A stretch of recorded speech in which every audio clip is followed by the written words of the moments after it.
Hello and welcome to another edition of Clifton's Clicks, your cliff notes to the cosmos. And I am your host, Clifton Smith. I believe I have not changed my name since last time, so yes, that is my name. And today we are sponsored by a coconut. What? What do you mean a coconut? That's one of those things that I'm going to get into. So, as I do, I love to set the intention. I greet you with love, respect, appreciation, gratitude, and motivation to create the life that you wish to live and to upgrade your operating system in a way where you can be empowered to uh, recognize just exactly how it is you wish to get there.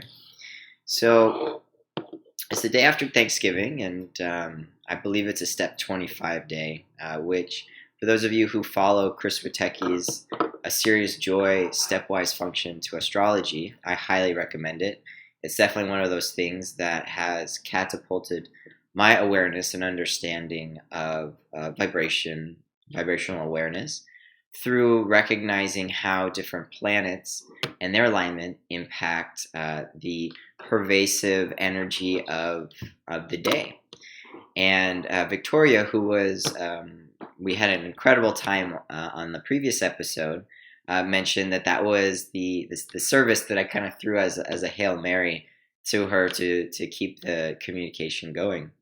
And it's an incredible way for us to start to recognize and see that um, there might be some greater insights that we can extract from understanding the astrological projections, and how our day might go. Now, of course, we still have to wake up and drink our water, do our bowel movements, and typically get dressed. But short of that, there's other flavors of our day that will be impacted by this overall energy. And one of the things that today really is 25 2, the number 2 is really about I feel, and 5 is I think, and then 7, they add up to a 7, which is I sense. I believe that's right. And so, shout out to Chris Wittecki. Today has really been about feeling towards the thinking, so that way we can sense where we're going. And I'm going to actually look that up right now. I should have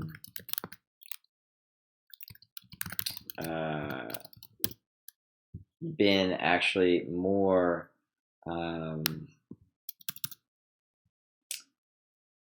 Prepared for this, and sometimes the preparation is needed, sometimes it's not needed. This one did not quite realize I was headed to this area, but it's showing me a lot about how these videos go. A lot of the previous videos have been about me processing my experience, by me formulating the theory and combining and connecting all these different lessons and understandings and science that are hidden away in remote parts of the world, literally. Quantum mechanics in the deep, beds of science, and Vedic, Hinduism in the ashrams of remote India, and then the corporate world and the business world, being in the MBA world in Wall Street. And so I appreciate you for allowing me to share how to put all these things together. And it's great. And as I mentioned, it's now a question of what now, right? And to that effort, it's this desire to build enlightened ecosystems, a desire to bring down the highest thought currents, that I can possibly ground and embody them in stories and in products, as well as helping whomever, however I can, who is pursuing that same mission and sharing that same vision. And what that means is it's really about shifting the focus from a lot of me oriented talking and processing to, as we started out yesterday, starting to incorporate other people and connecting to other people's stories and their realities. So that way we can build this solid momentum and community together of vibrationally aware individuals who are working day in and day out to bring about this enlightened ecosystem with their thoughts, words, deeds, actions, and allocation of their financial resources and time and talent. And so what this brought me to on this step 25 day, which by the way, step 25 is I feel 2 and I think 5, which is perfect. So I was correct in that. And it's the I feel my spiritual self. So it is the master step of spirituality, priest, psychic, Holy Communion, sort of the sign off from God that this is the right step to take action. God brings you to the situation. Can you be aligned to it and see if it's right for you? Sometimes there's something better for you out there and you don't even know about it yet. Or sometimes this is a go for it when you get no warning.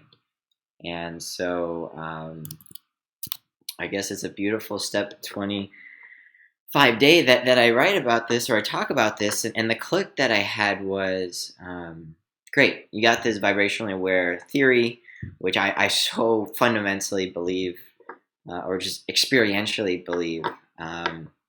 And the book or the works that I'm creating out of these videos are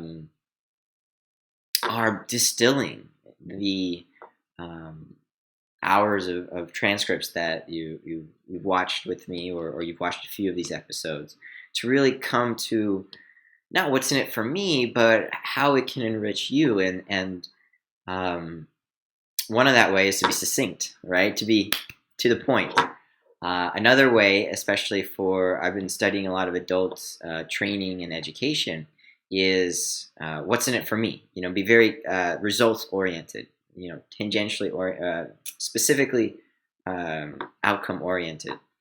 And for other people who it may not have a direct correlation to some sort of financial or professional pursuit, career pursuit, it's about making it entertaining. And one of the interesting clicks that I got is, okay, if we all have this trauma that is passed down generationally, up to 13 generations they've been able to test so far, we all have a lot of trauma and healing to do. And that's a lot of work. And it's not, at least so far, it's not a walk in the park, a ride on a cruise ship kind of thing. It's deep, energetic, internal journey, self-reflective work. And what's great is people who have gone through this and who are aligned to this enlightened ecosystem approach are creating systems and infrastructure to help make that journey, that inward journey, much more palatable for us. And, including my guru, Bhagavan Sri Paramashiva, Nityananda Paramashiva, which is great. I don't have to spend 45 years going down his path. I can study under him and love and respect his teachings. And that's great. And then I can go to, physicists from CERN who are studying quantum mechanics and have been studying generationally the learnings and lessons passed down by that to understand the quantum perspective. And when you take that view, you can start to really appreciate, I can start to really appreciate just how powerful all this collective wisdom is. And their efforts have made my journey easy, much easier. and continue to do. And that's what we're doing. We're making this inner journey easier for everyone. So recognizing that this inward journey, from my perspective, was challenging, was tough, was emotionally tumultuous, and recognizing that if this is what people are undertaking, how can we support this ecosystem and structure? Of course, more conscious companies providing more conscious foods and activities. Um, but sometimes the deep inner work gets so serious, so heavy, um, that what it requires is some humor. And so I got that click today of be more funny, be funnier, be more relatable, and look at how humor has been able to bridge um, divisions amongst groups of people and experiences, how it's been able to take off pressure from very serious situations and create outcomes that were much more optimal than if we took just the simple, forceful, masculine approach, or the fully nourishing, feminine approach. And humor is one of those things that I strive to and commit myself to be more full of humor. But who doesn't want to be more humorous? Especially when you're like, hey, I channel from the cosmos. I also have a hard time cooking. Like this is real life of a cosmic channeler. Is okay, great. You just channeled this, infinite wisdom, but you still got to eat, and our cat's litter has got to be cleared, and trash is piling up. So you got some chores to do, right? And you're like, but this is beautiful. It's like, psh, whatever. We don't care. We got stuff we got to do. We got to get ready. It's Thanksgiving. We got to go do family stuff, and so. Relatability of the message is key and important, and also recognizing that the ability of channeling and the cosmic truths that are embodied in me don't remove me from the fact that I am, a human who has some challenges that may not necessarily be challenges for most people. I've been learning how to cook. When I started this.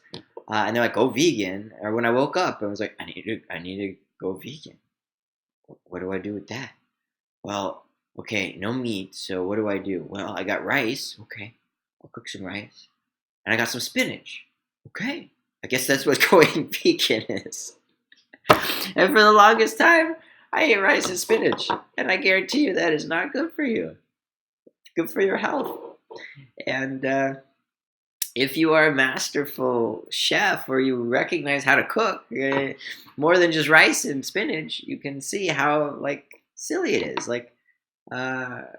Okay, and so one of the things that I work towards is more humor in these videos, more humor, allowing for there to be space to breathe and laugh, especially when people are going through trauma or processing their trauma, allowing them those brief moments of laughter to release the tension, to release the pressure, to recognize that life is fun. It doesn't have to be so serious.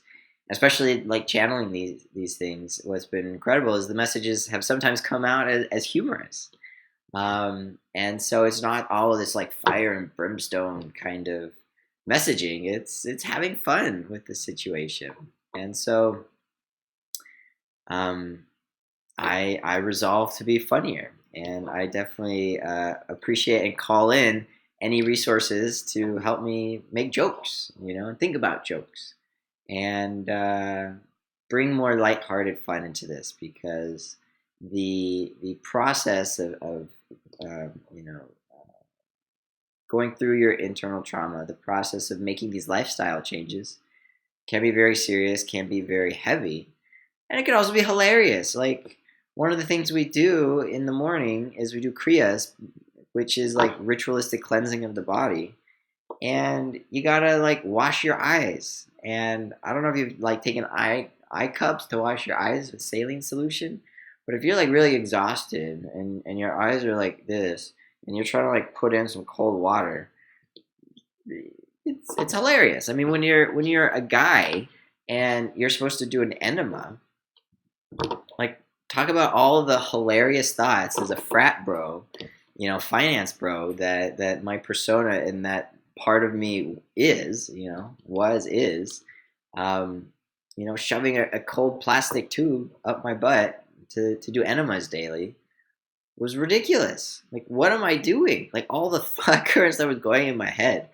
And on that note, like, girls, if you feel your guy is a bit too toxic masculine, then encourage him to do an enema, because I guarantee you he will really start to appreciate the sensitivities of the female energies when he has to receive an enema in his butt every day. And yeah. Anyway, so the main point of this video is, look, coconuts. One of the power manifestations we can do is we can move coconuts with our third eye. We can use our powers, these incredible gifts, to do something like move a coconut. Why? Because a strategic existence, dynamic activity, and Victoria does a way better job of explaining it all. But the process of it existing here, the desire to move it, and the strategy in which you desire to move it are all the same thing. And basically, from a quantum perspective, we are all vibration. And when we tap into the frequency that recognizes that we're all vibration, we can connect with the person holding the coconut, or the table with the coconut, and the coconut itself, especially the water inside that coconut, to roll the coconut. Great. What are we going to do? Make a living off of rolling coconuts with our mind? No. I mean, but it is a demonstration of the powers and the abilities, and moving a coconut and doing that practice actually elevates your vibrational frequency and helps clear your inner space to hold more, which is great. But it's like, what are we going to do with it? And it's really about demonstrating what you can do with it. And it's up to the individual to figure out what he or she wants to do with this kind of power and this kind of information. And, I love the phrase that God must have a sense of humor. And I feel today more so than ever, it must be true, because humor is really that medicine that helps this inner journey be enjoyable. I mean, in a way, going through the emotional highs and lows starts to become the norm and the comfort zone. And you start to sense a bit of enjoyment out of it, going, oh my gosh, I'm having a click right now. Or, oh man, life is really showing me and teaching me a lesson.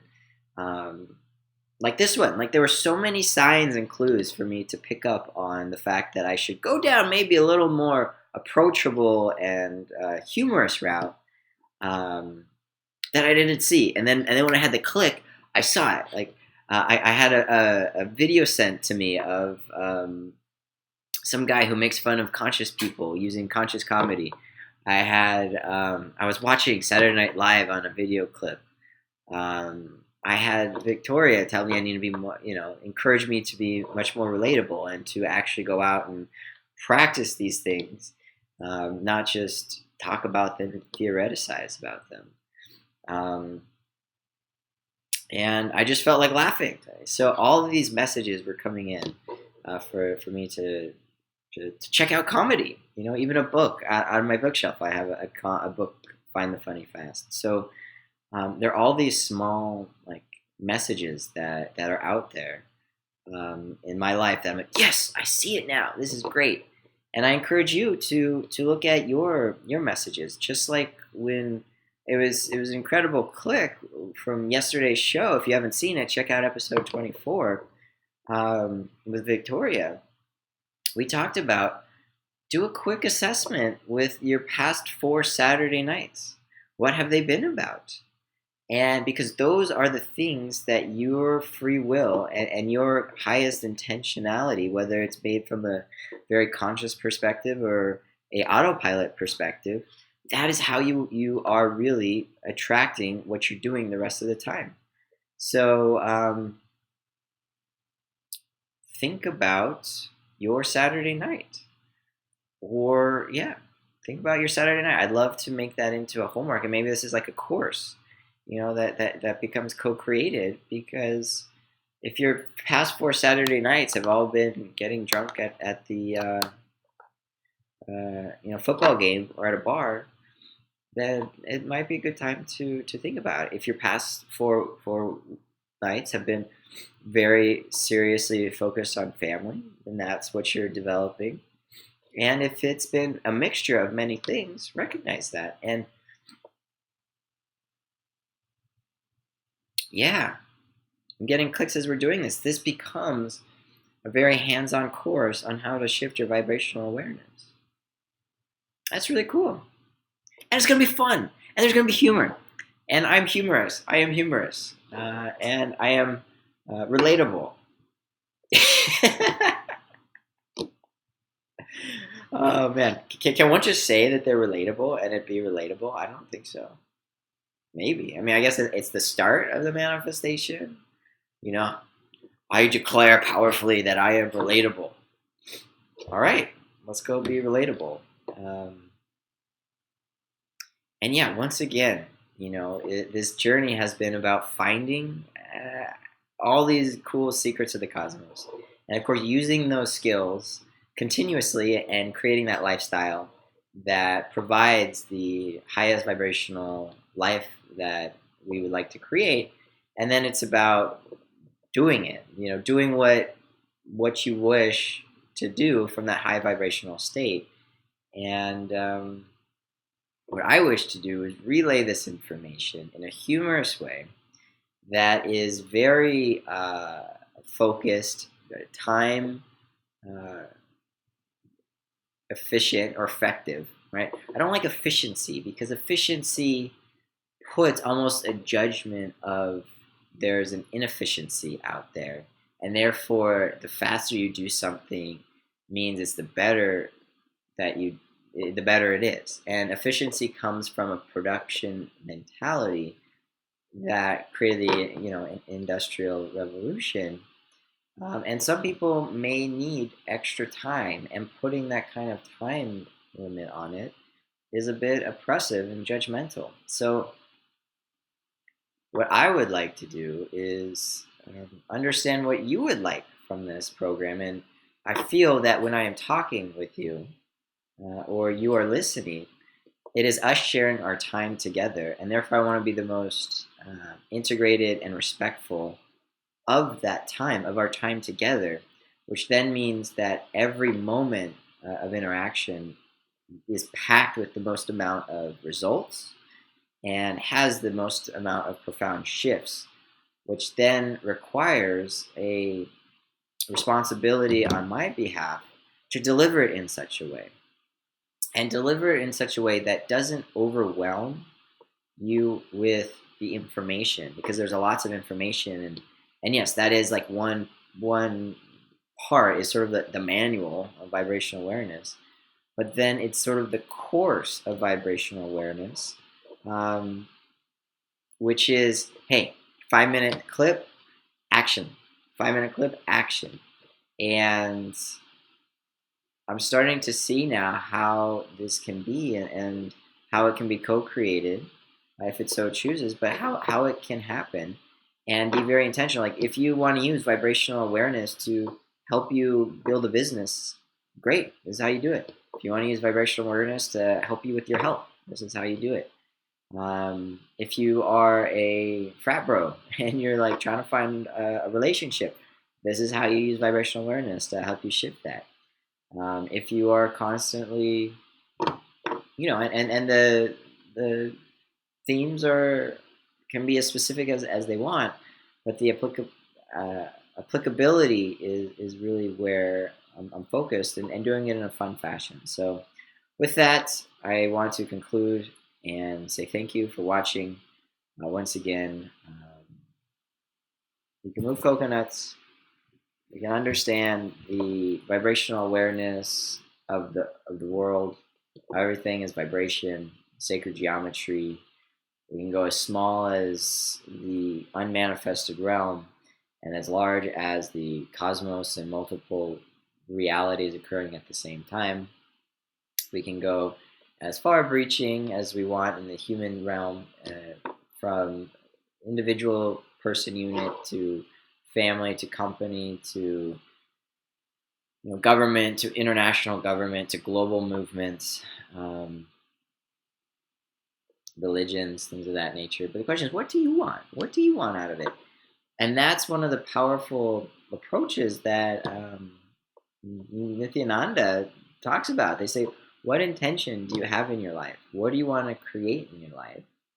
And then they use the fact that you move a coconut as simply a powerful tool to help manifest or make what it is that you wish to have happen. And I can't tell you what you want to make.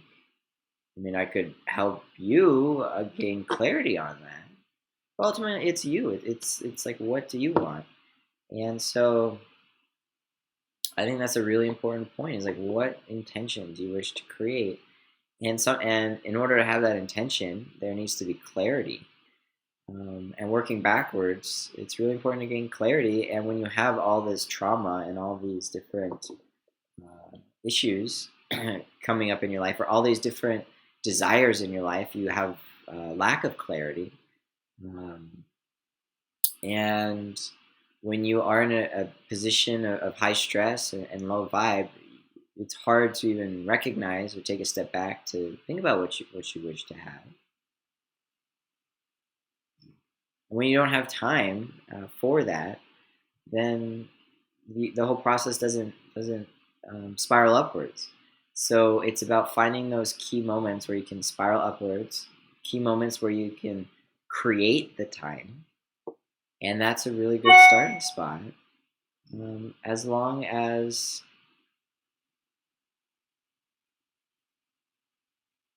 what is being delivered is authentic and has the intention of bringing about your highest desired outcomes rather than a specific vision or ecosystem.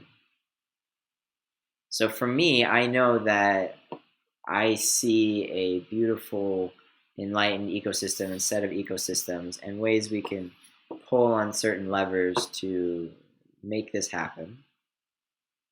But that's my unique desire. What's your unique desire? Have you thought about it? Do you have clarity? Do you have the capacity to do it? Do you have the time to do it?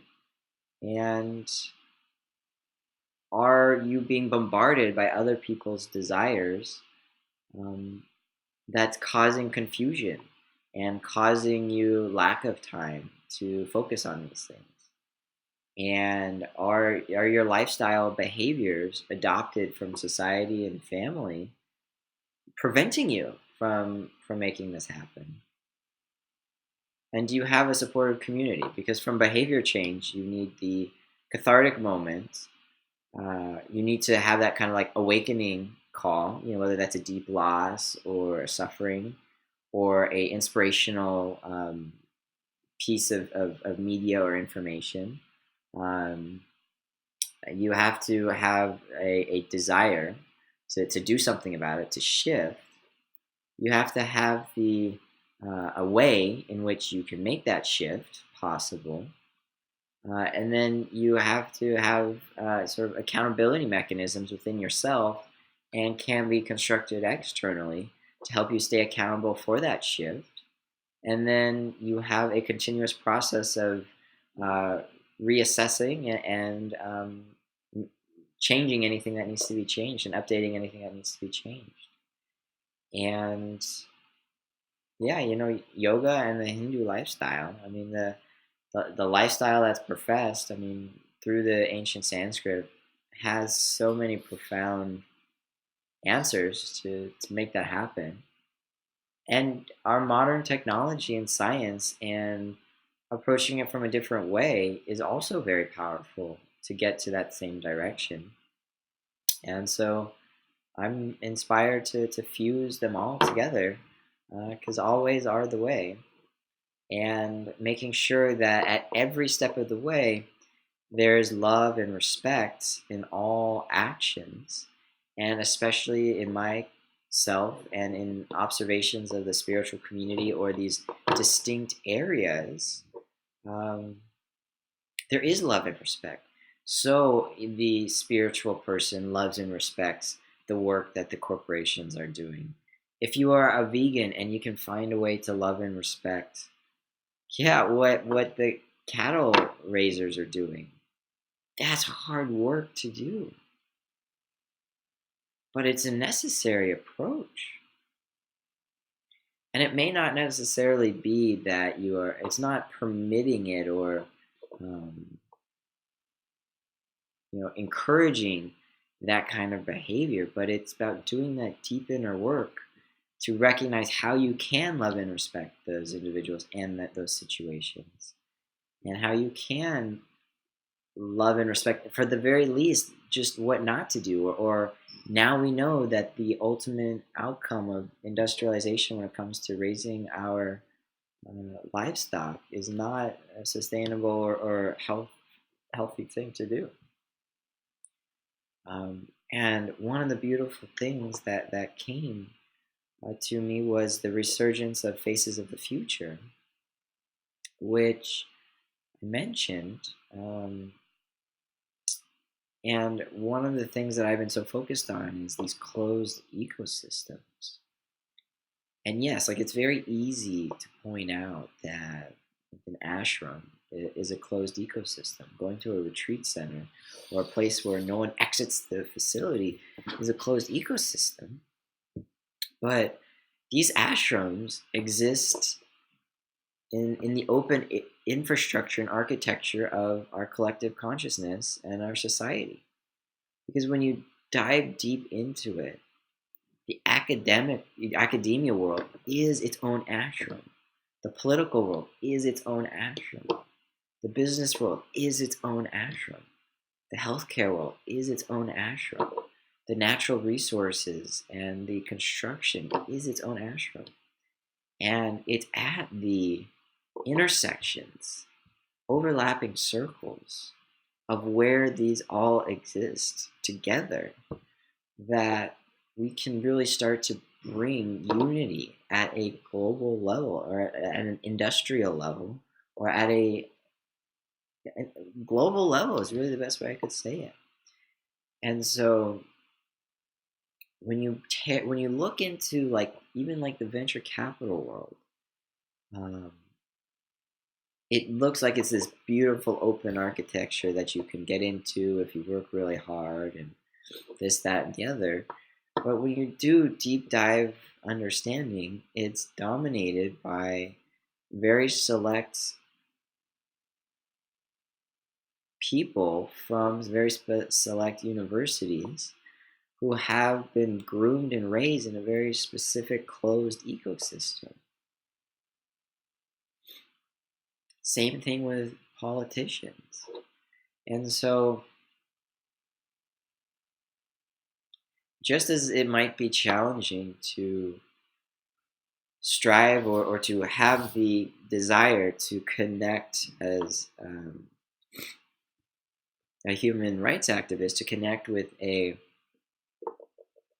CAFO person or your enemy, right? I mean, perhaps you can say in a certain thought current, love your enemy, right? How can one love your enemy? How can one learn to love politics if you are in the healthcare space? How can you learn to love business if you're in the spiritual space? And how can you merge all of these together?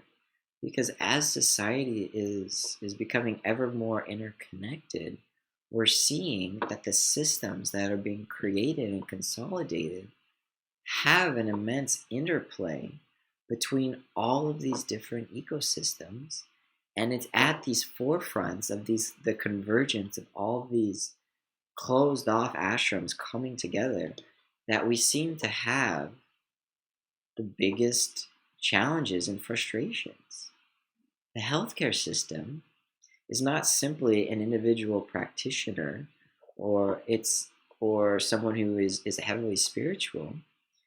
It's also the business person, but it's also the political person. And now it's also the real estate people. So you're having all these multiple ecosystems that, in their isolation,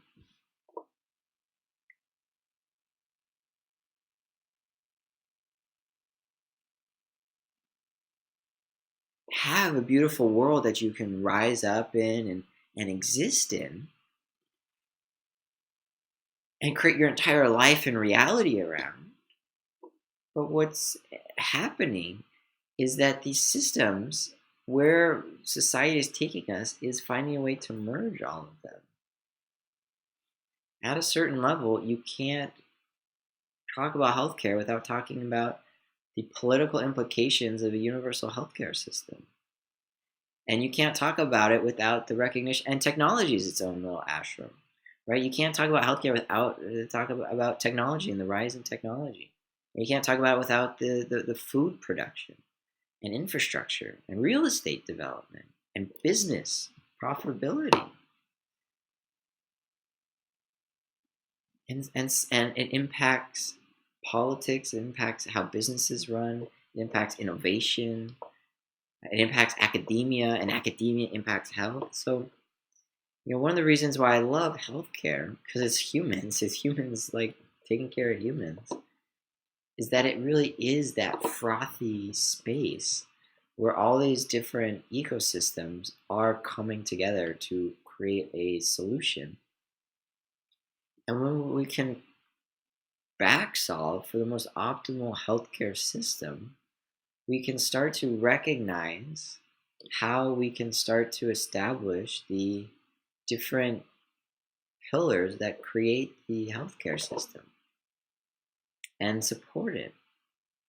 And at the same time, if that is sort of the top, we can start to reverse engineer all the way down to the bottom, and that begins with the human and the human's individual journey and the recognition that perhaps if humans go through an inner journey, inner awakening process that can be a bit somber and challenging, and if the solution is to be more relatable and to have a bit of humor, then it would work itself up that perhaps the healthcare system should be a little bit more relatable and have a bit of humor. Cool. Well, I thank you for working through this. Super powerful because talking to you helps me share with you the process, as well as it creates that space for me to make these clicks and talk through these connections. So that way, through the transcriptions, I can distill them into succinct points and create a more cohesive structure to create courses and specific desired outcomes that people are looking for as a product and a service. And a lot of this happens in real time. And that's where the coaching service is very valuable, is to bring all these tools and practices and my presence into it to help uncover those things that may not necessarily be self-evident to what you want. And so, like a book, a course, and coaching, as well as an overarching content creation platform to accumulate and record and congratulate the efforts, is what is emerging as faces of the future. which is really powerful and very cool. Um, yeah, I'm gonna go now. Um, and I thank you. Thank you for watching and helping me flush this out. So with that, um, I leave you all with my love, respect, appreciation, gratitude, motivation, and accountability. Because it's not enough just to say it. It's about making it happen, and that's what we're doing here. We're making it happen, and we're recording the process to make it so.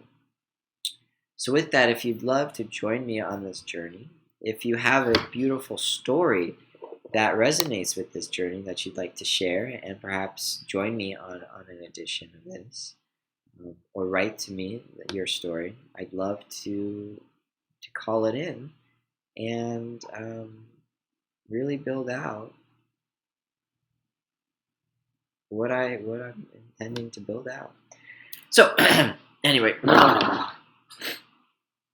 this dude like gets all teary eyed about wanting to make businesses and do a lot of work.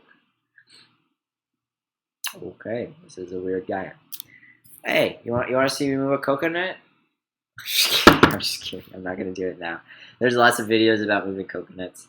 As always, stay hydrated, my friend. Stay structured. Stay loving. And I'll catch you next time on Clifton's Clicks, your Cliff Notes to the Cosmos. And as always, I am your host, Clifton Smith, and I wish you a great Step 25 day. Check out Serious Joy. Chris Witecki is awesome. Bye.